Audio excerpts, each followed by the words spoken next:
coming here sort of not sure what you're going to hear, that's where I'd like you to be. But the overall theme that I want you to remember as you leave is that if you're a physician, I think there's never been a greater opportunity for us as a profession to shine and to lead us through the change that has to happen. If you're not a physician, then I would ask that you hold the profession accountable for this change that has to happen.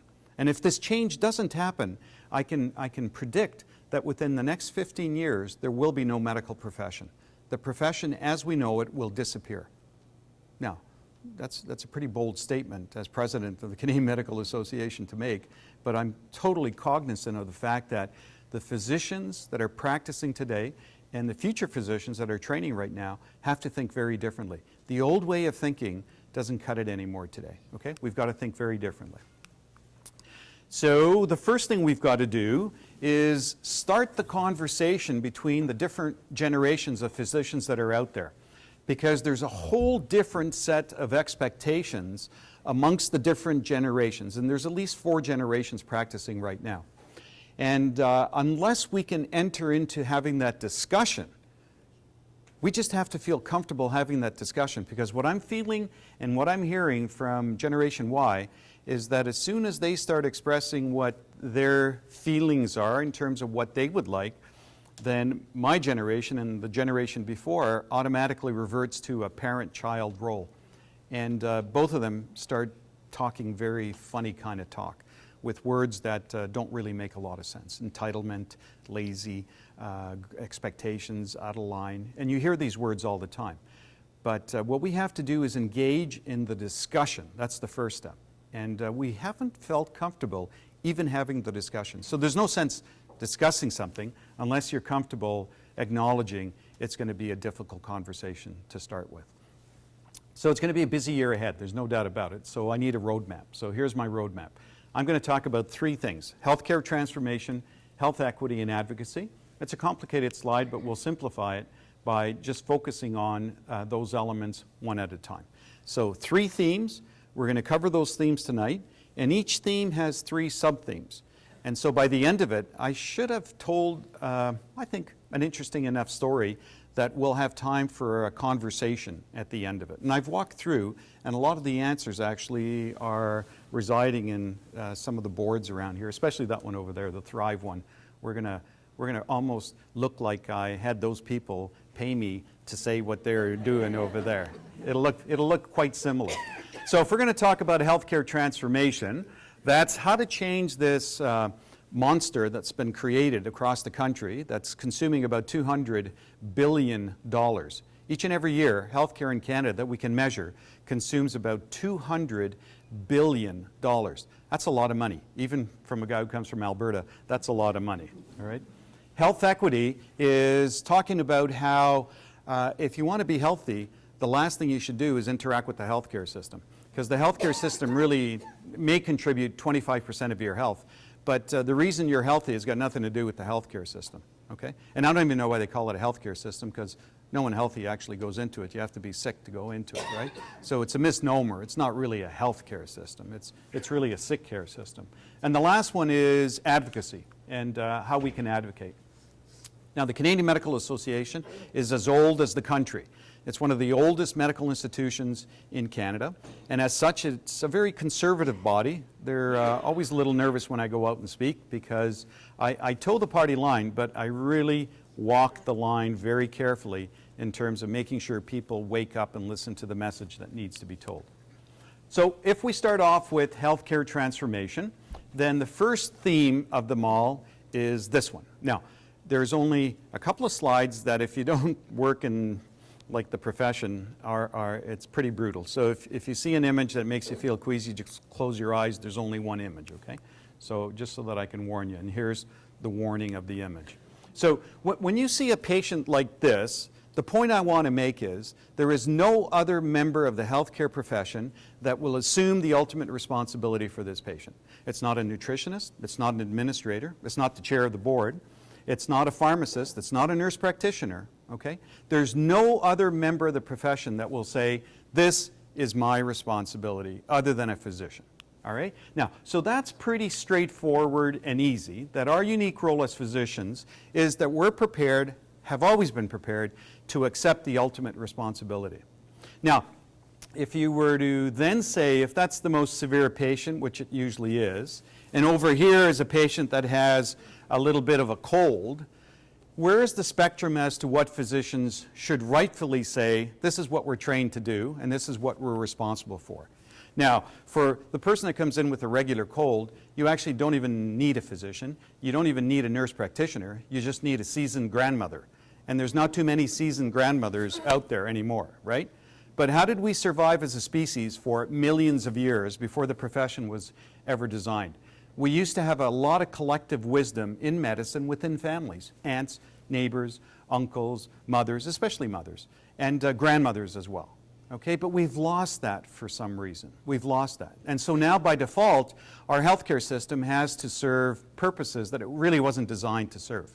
In the old days, we used to have a stronger community network. We used to have stronger religious organizations, stronger service clubs, where people could address a lot of their needs. Nowadays, they don't have that. So what do? Well, if you really don't know what to do, just dial 911, because these men and women come with this machine and they pick you up and they bring you somewhere. Right? That's the first mistake. Just because you dial 911 doesn't mean you should get 911 service. And just because a paramedic comes to your home doesn't mean you should go anywhere. Right? I wrote a paper about that. Very innovative to redesign the system so that you don't actually do what we think we have to do because we've always done it that way. So let's assume that physicians do play a very unique role. And there's a lot of smart people right now that are trying to define what's the unique value proposition that physicians bring to the system. And I suspect it would be the proper diagnosis as quickly as possible so that you can put them into streams of teams that can take care of them, right? So once you make the diagnosis, that's the hardest thing to do. That's the most difficult thing to do in medicine, is to get the right diagnosis. Once you have the right diagnosis, it really becomes a little easier in how you manage those patients. And that's where teams could play a bigger role. But make no mistake about it, there is only one member of the team that accepts responsibility for our sickest patients, and that's physicians, all right? I've yet to see any other member of the team sort of step up and say, well, we'll take that.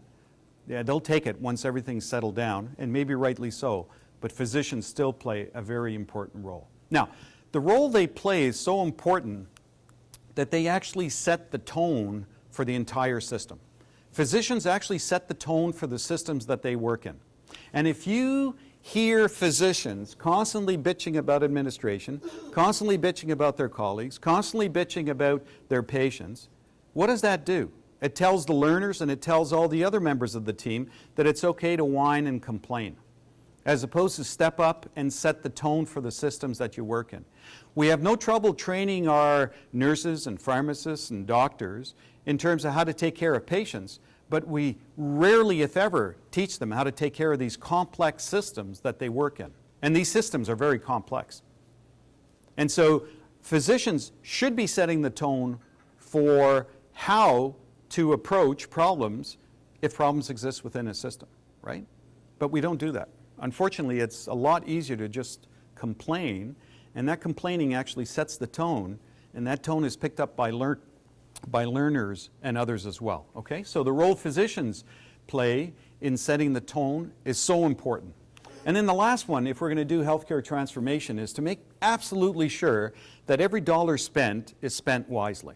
Now, this is a slide that gets me in trouble. So we spend $2.8 trillion in the US and Canada every year on healthcare costs. That can be measured. It's probably higher than that. But 2.8 trillion is a lot of money. And the National Institutes of Health, the Institutes of Medicine actually, took a look in the United States at how these dollars were spent, and this is what they found.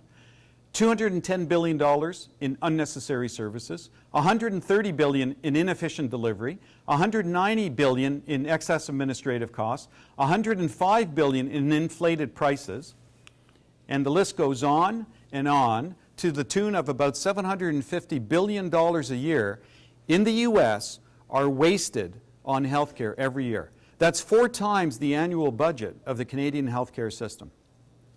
And I've said, The reason I use US figures is because the US figures have been done very accurately. If you've got Canadian figures, give them to me, and I'll show Canadian figures. But till somebody gives me Canadian figures, and these studies haven't been done, we'll just have to assume that a sort of a similar amount of waste exists with our system. Maybe less in terms of administration, because we're not as administration heavy, but nonetheless, there are dollars that could be better spent, right? I think you would have to agree with that. There are dollars that could be better spent. So if that's the case, how are we going to work with the systems that we have to make a difference almost immediately? And Peter and I had the opportunity of sitting on the board of Accreditation Canada together. And Accreditation Canada is now interested in the whole issue around governance within organizations that deliver healthcare. So if you don't have good governance within an organization, nothing's going to work. Okay, it starts at the very top. And you know good governance when you see it. You can feel it. And it doesn't take, you know, a student of governance like myself very long to go into an organization and tell you right off the bat if that organization has the proper governance structure in place and how they function. It may take a couple of days, but you can get that flavor very, very quick between high-performing organizations and sort of mediocre organizations. And the terrible ones are easy to pick out, but you know, you could pick those out as well. So the whole point is we need excellence in governance, not only from the administrative perspective, but whoever leads the subunits within the institutions have to understand what good governance is. The other thing we need is accountability. Quite frankly, we really don't have much accountability in the system. Anybody can do whatever the heck they want, unless you really screw up, nobody really gives you feedback that often, right? Our systems are not designed to be very accountable. We spend an enormous amount of money. There's no other industry out there that would survive with the amount of accountability that exists within healthcare today, right? There's no feedback loops. There's good examples of Kaiser Permanente in the States that have done this and done this very well. And physicians actually thrive in those environments because they're always performing at their absolute peak highest level. But in Canada, we have pockets of excellence, maybe. But by and large, we have no accountability. And the other thing we don't have is the skills to have crucial conversations. Crucial conversations are probably the thing that humans really don't know how to do. Because if you're faced with having a crucial conversation, right now you will do one of three things. So if somebody, Peter's my boss, and he has to have one of those talks with me, and he signals in any way that it's one of those talk times, I'll either freeze, animals do that, right? You try and blend into the background, or I'll go the other way, you know, I'll run in the opposite direction, or what the hell, you don't know anything, you're an administrator, I'm working in the emergency department, what do you know about patient care? What do you want to talk about? What, you see what I'm saying? You fight back, right? So you fight, you flight, or you freeze, and you try and blend in. So how often do you guys, you know, work on crucial conversations? And is everyone within your organization trained to know how to have crucial conversations? Because if you can't, then you're not going to be able to talk about accountability, and you're probably not working in, you know, an institution that really strives on high-level governance. All right, so that's healthcare transformation. Pretty well everything you need to know about a healthcare transformation as a starting point was on those three slides. Now, that's the system. If you believe that just trying to fix the system is going to fix things, well, you'll get some sort of benefit, but you're not going to get the kind of changes that we need, okay? Putting more money in the system and trying to improve the system as to performing a little higher than it is right now, we'll give you modest gains, but the real gains are if you understand what makes people healthy. And societies that are very healthy have a small spread between the people that make the most and the people that make the least. So the narrower that gap between the high-income earners and the low-income earners, the healthier the society is. All right? Now this has been documented over and over and over again. That tells us that people that are in needs have very different needs than you or I. And so one of the first things that you can do, the Canadian Medical Association put out this manual, which is something that you all should be looking at and understanding, because people that have needs, those needs can be met with a little retooling of your system, right? I always say, at least in Alberta, disease isn't the 9 to 5, Monday to Friday job, right? And yet our systems are designed to operate Monday to Friday, 9 to 5. Yet there's very few diseases that sort of start Monday at 9, end at 5, and disappear on the weekend. But yet our system's designed to operate that way. So obviously right off the bat, our systems are not designed for the convenience of our patients. They're designed for the convenience of the healthcare providers, right? Like emergency departments, it's not rocket science. We know exactly when the patients are going to come in every day. We know it's going to be the same number of patients, give or take 10%, and they come in at the same time every day, give or take, maybe 5%. And yet our staffing has never been adjusted to reflect when the patients show up. And hence, what happens? Well, we have waiting rooms. So why do we have waiting rooms? It's not so the patients wait, it's so the healthcare providers don't have to wait, right? Because you've got a pool of patients waiting to stream in.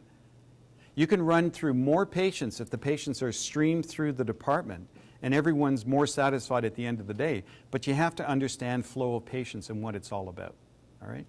So this here talks about things that you can do within your practice, making absolutely sure that every patient that has special needs is linked to services that exist within the community. And it's amazing how often we forget to do something as simple as that.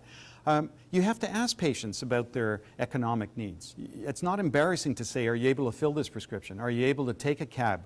Or have you got the means to come back for your intravenous therapy every 8 hours? Unless we ask these things, we're not going to be able to help them out. And there's 7 of these things. The cost of medication is the most important one. You've got drug detail pharmaceutical companies that are always trying to promote the latest medication that most of the time doesn't have that much more impact than 4 generations before it. Yet the cost of it is about 20 times what the first generation of antihypertensive is. So you have to know what costs of medicine are to make sure that patients can actually fill the prescription. If a person's coming in with chronic, terrible asthma, find out a little bit about their housing, because you may have to write a prescription or you may have to champion with social worker and others to get better housing for that individual. Because if you don't, they're going to keep calling 911, short of breath, and they're going to keep coming to your emergency room, short of breath, and they're going to keep tying up a bed for an admission. And the real problem there is getting a little bit of better housing for them. So you get the gist of this. No sense having a practice 9 to 5 if the poor mom that has 3 single kids has got 3 jobs during 9 to 5, right? So you've got to tailor the delivery of services to meet the needs of your patient. And obviously, we've got to get the feds on board. Now the good news is the new federal Minister of Health signaling that she's interested in doing something differently than the previous health minister, who really did not do all that much. And child poverty, driving here today, I heard that there's over 300,000 Canadian kids that still access food banks. I mean, we've got these great healthcare systems and these kids don't even have food, right? That'll have an impact on them. All right, so let's talk a bit about health. That's the title. Let's talk about health and not healthcare. So if we're going to talk about health, then we'll assume that if a baby's born with a full complement of genes, right, if there's no genetic abnormality and it's a healthy term baby, that if we do the right things, we should be able to keep that little individual alive till about 110, 120, and they should drop dead at that age healthy, right? You should be dropping dead when you're healthy and you're just dying basically of old age. Things just wore out. You went to bed, never woke up. What a beautiful way to die, right? So that all starts in the first 18 months of life. The green line shows us that a child under the age of 18 months, that's when their brain is most malleable. That's when you can form that brain into what that individual is going to be like for the rest of their life. The trouble is, we spend very little time, effort, and energy in the first 18 months of life, but we spend it all way too late, okay? We spend it in judicial system, we spend it in 911 systems, we spend it in healthcare systems, we spend it in social service programs, welfare programs, and the list goes on. And the reason is that chances are good that this individual did not have much spending and time and attention in the early stages of life, early childhood development.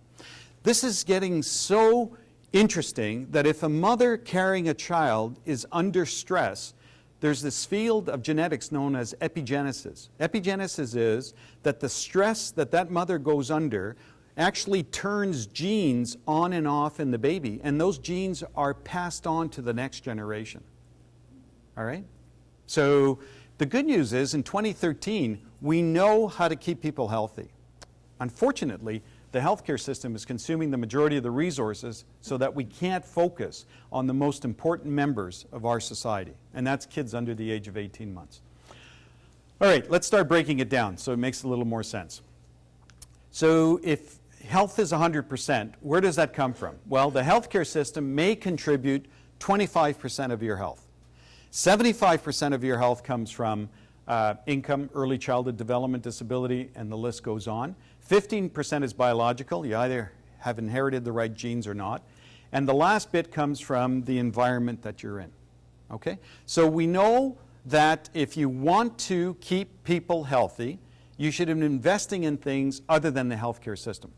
But the healthcare system now is consuming up to 50% of provincial budgets. And so what does that mean? It's coming at the expense of these things that really make you healthy. And so we're in a catch-22. We've got a big disease burden out there. There's no doubt about it. So we can't say no to people that have disease. But if we're going to be planning for the future, then what we have to say is, okay, well, wait a second. We've got to wean ourselves off this addiction we have to healthcare and reinvest those dollars in early childhood development and in the community and in the things that make people healthy. Does that make sense? Am I going too fast? Okay. Because there's they know there's an exam at the end of this, right? Who said that? Okay, so not very long ago, this is what we were. We were hunter-gatherers, right? We were hunter-gatherers, and for millions of years, this is what we did. We were constantly foraging, we were constantly on the move, we were constantly looking for our next meal. And the brain was programmed for that. Nowadays, it's funny. Men spend an enormous amount of money going to the gym to look like this guy, right? I mean, people will spend millions of dollars to try and look like this guy. So in the last 27 years, I hope the next slide doesn't offend anyone, but in the last 27 years, we've gone from this to this. And the brain is totally confused. The brain has no clue what's going on. Because for millions of years, the brain was lean and mean and constantly moving, right? And then all of a sudden, in the last 27 years, we've become this sort of obese nation. And the brain is confused. The brain is actually thinking that he's a great white hunter and it's time to hibernate because he's got, the riches of the hunt. And so the brain is confused, and brains that are confused don't know what to do. These are the foods you need to eat, right? These are the only foods you need to eat. These are called super healthy foods. Okay, so wild salmon, not farm salmon. I always get in trouble for saying that. Turkey that doesn't have any skin on it. Yogurt, any of the berries, any of the spices, any of the nuts, alpha-3 omega eggs, spinach, broadleaf, anything that's very colorful, and broccoli. I mean, if you don't eat any food for the rest of your life other than this, and is there a nutritionist in the audience? Are these the right foods? Right. Yeah, I mean, these are known as superfoods, okay? And the other thing that you need to know is your numbers. This is a scorecard.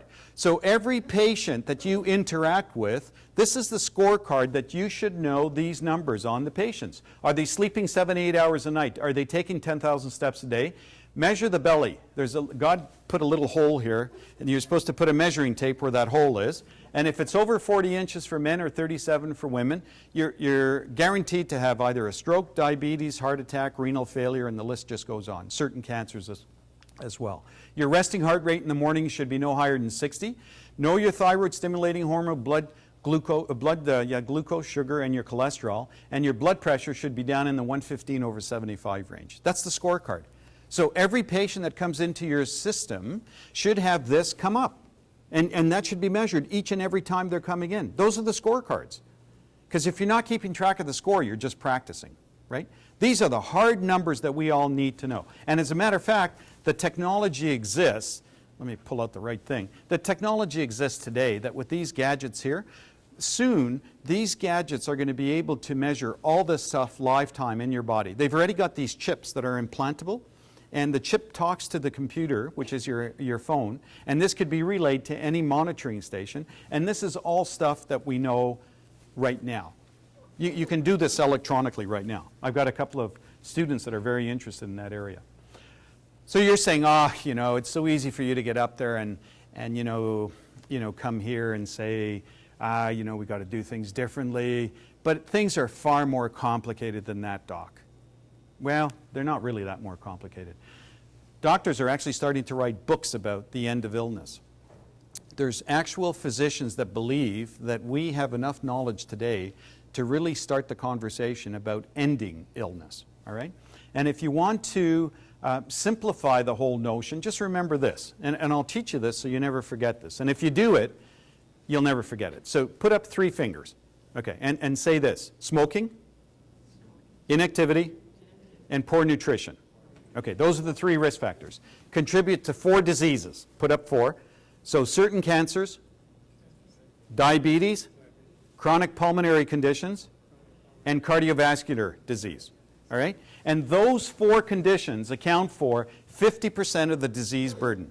So 50% of why you exist as a health authority is based on 3 risk factors: smoking, inactivity, and poor nutrition. So every time your healthcare providers interact with a patient, and I don't care if they're an anesthetist, I don't care if they're a nurse practitioner, I don't care if they're the admitting clerk, do you know where these patients are at with regards to these 3 risk factors? And are these 3 risk factors your biggest priorities within the region? And if they're not, that answers my question. Right? If they're not, that answers my question. So 50% of all deaths that occur today are totally preventable. 50% of all deaths are preventable, and we've seen the risk factors. And depending on your age, if you're under 44, injuries are the leading cause of death. If you're under the age of 34, motor vehicle is the leading cause of death. And between the ages of 1 and 19, injuries exceed all other childhood diseases combined. Now, this represents how many Canadians die every year from injuries. It's the equivalent of a fully loaded 737 WestJet crashing every 4.5 days. If WestJet crashed a 737 every 4.5 days, would you fly WestJet? Would they be allowed to fly? Would we be spending millions of dollars trying to figure out why they're continually crashing their jets? Absolutely. But yet, this many Canadians die from injury, so-called accidents, every year, and what do we do about it? We accept it, right? We accept it. So, and if you take a look at just traffic injuries alone, the cost of traffic injuries in Canada is $25 billion annually, right? Now that's a disease known as injury. Injuries are predictable, injuries are preventable. Now, remember I told you about the brain being confused because of, having it too good? So why do people resort to these things here? What do these things do?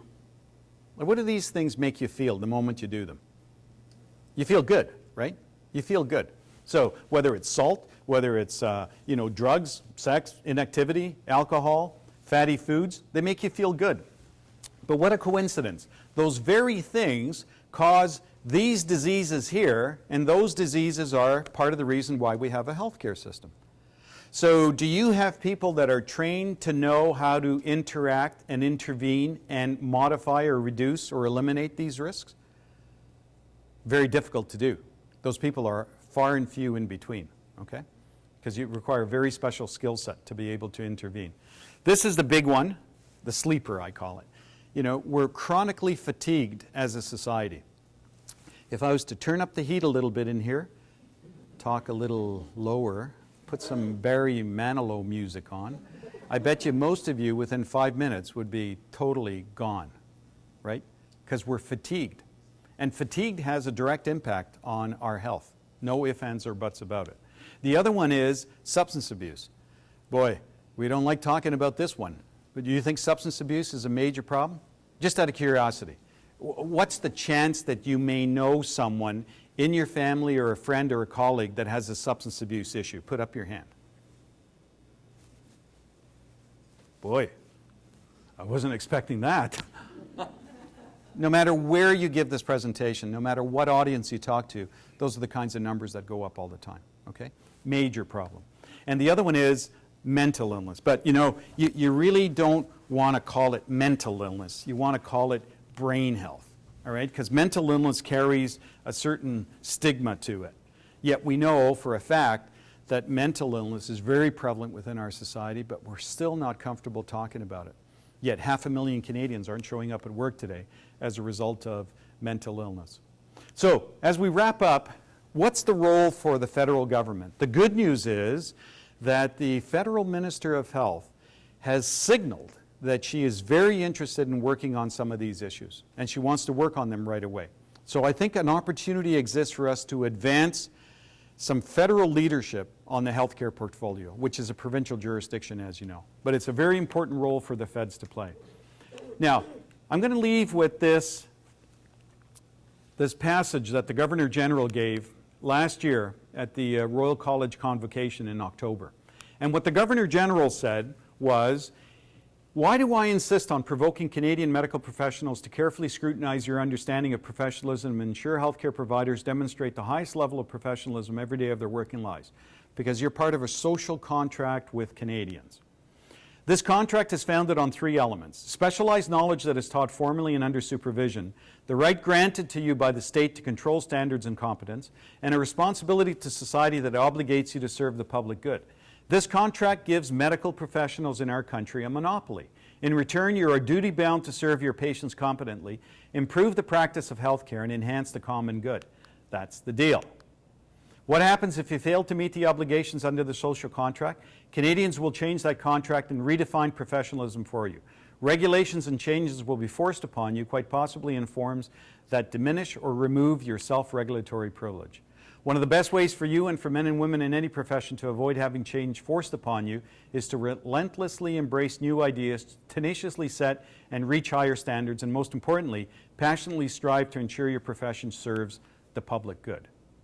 So, with that warning, the presentation hopefully is a call to the profession to rally behind the Canadian Medical Association in trying to engage physicians to understand that society is losing its respect for the profession. And over the last 10 years, there's been about a 20% drop in how patients are perceiving the medical profession. And hence, I would suspect, the system in general as well.